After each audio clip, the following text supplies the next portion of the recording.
Hello everyone and welcome to another episode of Mechanical Warriors. My name's Josh Cav. In this episode we are going to be attaching this 8 HP gearbox to our 2JZ for the Supra build.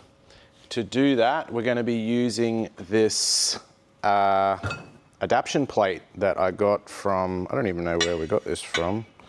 I'll put it in on the screen where this came from. But yeah, we're going to whack this together and hopefully within this episode get it into the car. So let's begin.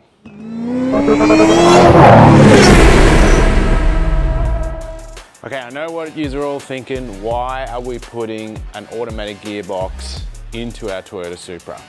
And I'm going to explain why. And that is because this gearbox, this particular gearbox, has been heavily modified electronically with a Turbolamic computer. Now, the cool things about these computers and some of the stuff that we can do is we can run a fly-by-wire clutch. So the car is still technically a manual, it can be driven like a manual, but we can do other stuff like two-step and launch control, and we can really tune the power going from the engine down onto the road. And when we are playing with 1200 horsepower, we do want to try and tune that as best we can. So having this computer and this gearbox is going to be a really big plus to this car. Another cool thing that's in the car, if you want to come up have a look, is this electronic straight shifter, which I've got to put it in here. So that's how we will shift up and down gears using that shifter, and I can also install a fly-by-wire clutch if we want to go down that route, which I'm not 100% sure that's how we're going to do it. So our first step is basically attaching these two pieces together. Now I did do a little bit of digging as to where we got this adapter from, and it was from a company called 8Speed. So they're the ones that supplied us with that. We also have their adapter plate or our bracket underneath to completely mount this in the car. So we've got a cross member, that's a gearbox mount, and then we've got some other mounts in here so that we can get this entire thing in the car. So first job is attaching the gearbox to the engine and figuring out how this all mounts together, and then we can put it in the car. So let's start. Gotta stop, gotta stop, gotta stop, gotta stop playing this. Gotta stop, gotta stop, gotta playing this game. Okay guys, so my first job here is attach the adapter plate itself to the block. This is a little tricky finding the orientation as it's built for multiple applications, but once I found it, I just bolted it up and that was that. Then we moved to the torque converter, and the same thing with the adapter plate here. Just find the correct orientation and lock your bolts down. Now with the flywheel, these bolts need to be torqued down to 90 foot-pounds of torque with Loctite. You really don't want these things coming undone. Then I basically just got the gearbox propped up with some timber and slowly bolted the two halves together to make one. And then all I had to do was simply attach the bolts from the flywheel to the torque converter underneath the bottom of the engine, and I was done. Gotta stop, gotta stop, gotta stop, gotta stop playing this. Gotta stop, gotta stop, gotta playing this game. Okay guys, there we have it. You can see behind me the gearbox is now attached to the 2JZ, or the 8 HP I should say is attached to the 2JZ, which is pretty cool. I did run into one little issue which I want to talk about quickly, is the bolts that I used to bolt the flywheel to the crankshaft were slightly too long, and the bolts actually protruded through and were touching the block. And once I bolted it up, I just wanted to turn the motor over just to see that everything was honky-dory, and I couldn't turn the motor. So I was like, what's going on here? And I ran around the whole motor thinking, oh no, it's seized, or you know, something's gone wrong. Meanwhile, I just went straight back, pulled them bolts out, and everything was fine. So what I done was I ended up grinding the bolts back. I just measured how much they're coming over, which was about 3.5 mil. So I just grinded that back and then chamfered the edges of the bolts off.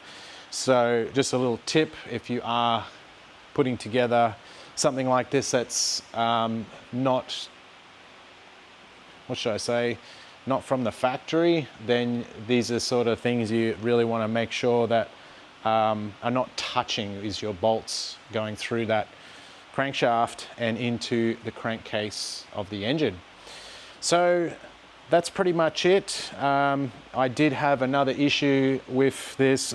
I wanted to actually put this engine and gearbox in the car in this episode. However, we're not going to be able to do that because Golby's Parts, thank you, have sent me the wrong adapter for the back of the box, which is really annoying. So I'll have to get that sent back and another one sent down so that we can then put this engine and gearbox into the car and continue on with this build. Once this engine is in, I will then be moving back onto the dash build of the car, which is kind of over there, which I'm custom building an entire dash for that car from top to bottom. So as you can see here, here's the Supra as it stands now.